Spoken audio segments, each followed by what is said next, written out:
Happy Wednesday, Beer Fueled Fantasy family. I'm Nick Sparts, your host today at Nick Sparts on Twitter.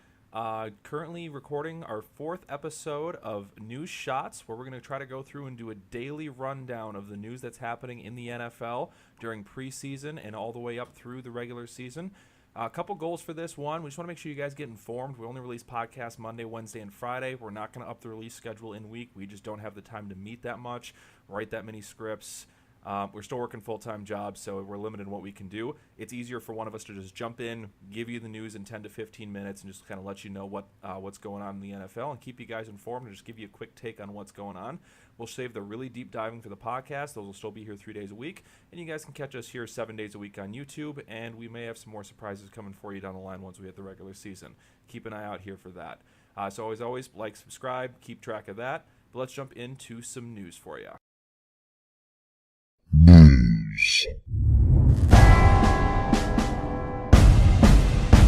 All right, so it is August 23rd, 2017. Rise of the Rookie Quarterbacks is what I've titled this episode because we got a bunch of news about who's starting week 3 of the preseason. Let's start off with the Jacksonville Jaguars, where Chad Henne apparently is going to start the third preseason game, and it's kind of spelling doom for Bortles.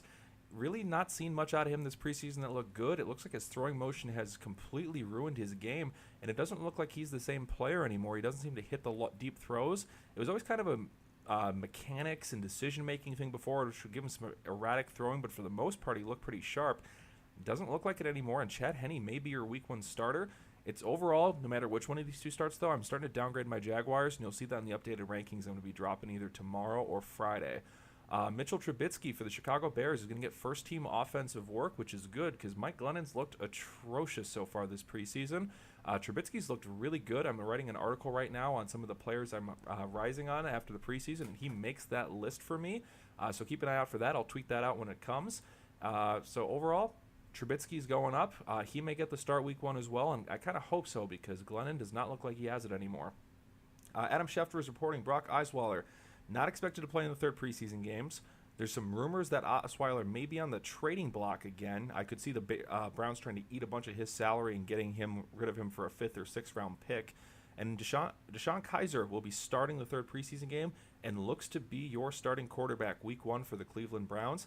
I didn't want this when I first saw the draft, saw his landing spot for the Browns, and just saw his game tape in general when we scouted him back in April and May. But at this point, he's the best thing they've got at quarterback. He's shown the ability to make some plays with his legs. He's got the best arm, and he's got some ability to improvise when things break down. So at this point, give me Kaiser. I think he gives the most upside to that entire offense. And I think a lot of the ancillary players like Crowell, Duke Johnson, Kenny Britt, Corey Coleman, and even Njoku, if he can get in there as the starting tight end, those are the type of players who are going to benefit from Kaiser starting over Osweiler or Kessler. On to running back, Devontae Freeman still has not been practicing. He's been ruled out of the third preseason game for the Falcons, and we're starting to get to slight concern time now for Freeman because we're about a week since his concussion came out. This is the type of point where you're going to start watching him closely. If we get another week with no good news on this concussion, it's when you start thinking of downgrading Devontae Freeman. It's not a good time because I know a lot of people are drafting this weekend, including myself. I've got 2 drafts coming up, and the week after that, so probably can't do anything to act on it this week, but if by next weekend we have no good news on Devontae Freeman, it's time to start downgrading him slightly because he may have a lingering concussion issue that may go into the season. Keep a close eye on this. Danny Woodhead is not expected to play in Saturday's preseason game. He's got a hamstring injury. Nothing of note yet, but hamstring is a type of injury. It's soft tissue where it can linger. So keep an eye on this. Watch practice reports next week and adjust your rankings accordingly if he does not come back to practice. Devontae Booker, with some good injury news, is targeting a Week 3 return. I was expecting a Week 5 or 6 return, so Week 3 is great. This is early enough where I'm going to actually put him back into my rankings, and I'll probably drop Charles quite a bit because it sounds like Charles may not make the team. He sounds like Week 3 preseason is going to be winning auditions for his job. Some other kind of younger running back news. James Conner is listed behind Fitzgerald Toussaint on the Steelers' depth chart. This is not what I was expecting at all. I was expecting Conner to be the handcuff here in Pittsburgh, but we're going to have to readjust as we get new information. So at this point, Toussaint may come up and be in my rankings. It's probably a split backfield behind Bell if Bell were to get hurt. There's no obvious handcuff, so both lose value. Both are probably just going to be kind of at the very back end of my rankings as a deep shot upside type play. The Seattle, the Seahawks running back coach Chad Morton expects Procise to go in the third preseason game, which is good. I'd like to see some more Procise snaps, make sure he's healthy, kind of give him the old check over before we get to the drafts here. He's a type of player I like as a high floor with some serious upside if he manages to wrestle that job away from Rawls, Lacey, and the other players in the Seattle backfield. So keep an eye on that. As of right now, though, Procise is ranked in the mid-40s for running backs for me, so I'd love him as a running back 4 or 5. For some bad news here, Donnell Pumphrey has had a terrible preseason, and it's currently expected that he may not even make the 53-man roster, and if he does, he's going to be inactive on game days as a healthy scratch. He just hasn't looked very good. We were hoping for more out of the Sproles 2.0 type player. He was the NCAA's all-time rushing leader. Just doesn't look like he's got it this year, though. He made it another year of the NFL under his belt before we'll see anything special out of him, but just a little too bad. I was hoping for a little bit more out of this guy. Onto the wide receiver position, we've got New York Giants reporter Jordan Renan that it's not out of the question Odell Beckham could miss a week or two of the regular season. He has been confirmed with a low ankle sprain.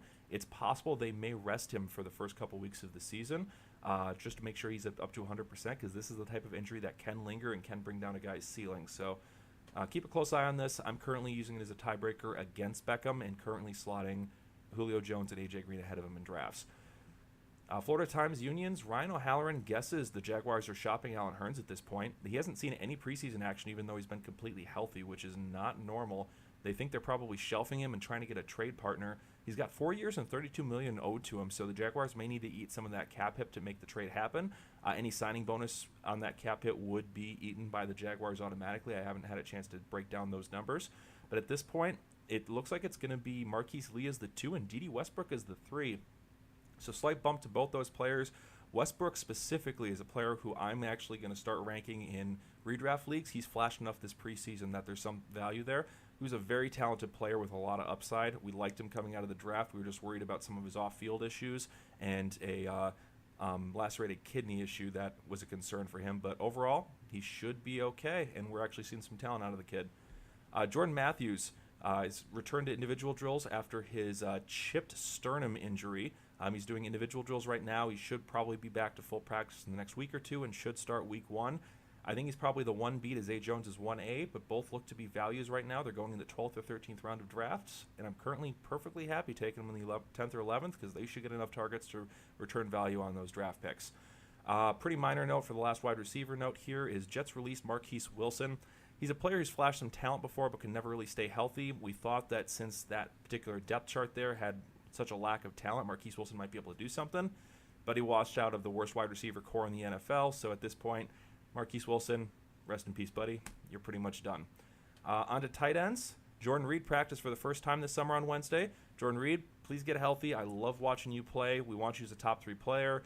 I'm statting Kirk Cousins as if you're playing most games this season, so get healthy, keep that toe safe, watch your head, try to pad that so you don't get any more concussions. I just want to see you on the field, buddy.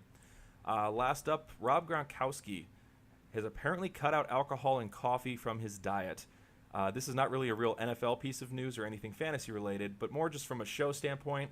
We're disappointed that our unofficial mascot, Rob Gronkowski, has stopped being the party animal that we love and adored so much. So we're going to have to find a new mascot. So if any NFL players out there want to audition for the Beer Fuel Fantasy official player mascot, we'd love to have you. We need a party animal who can party on Gronk's level.